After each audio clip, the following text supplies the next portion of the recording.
মা খাদিজাতুল কুবরাকে কবরে রাখার পরে নবীজি কবর পারে বসে আছেন, মাটি চাপা দেওয়া হয়েছে, নবী বসে আছেন। সাহাবায়ে কেরাম বলে, ইয়া রাসূলুল্লাহ, অনেকক্ষণ হয়েছে, এবার আসেন ঘরে। নবী বলছেন, ও আমার সাহাবা, যিনি শুয়ে আছেন উনি আমার দুঃখের দিনের বন্ধু, আমার অসহায় সময়ের মধ্যে উনি সহায় হয়ে পাশে দাঁড়িয়েছেন। সবাই যখন আমার উপর আঘাত করছে, এই আঘাতের রক্তটা উনি মুছিয়ে দিয়েছেন।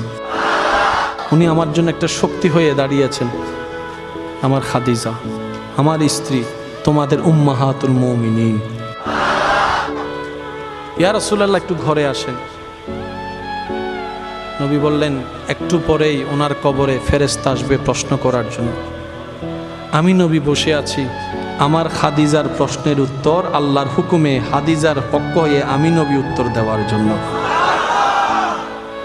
পৃথিবীর সমস্ত ভালোবাসার বন্ধনকে পিছনে ফেলে আপনার আমার নবীর জীবনীকে একটু খেয়াল করে দেখেন। সমস্ত রোমান্টিকতার হাই রোমান্টিকতা আমার নবীর জীবনের মধ্যে আছে। আমরা নিতেও জানি নাই, পালনও করতে জানি নাই। আল্লাহ পাক আমাদের সবাইকে ইসলাম মেনে চলার তৌফিক দান করুক।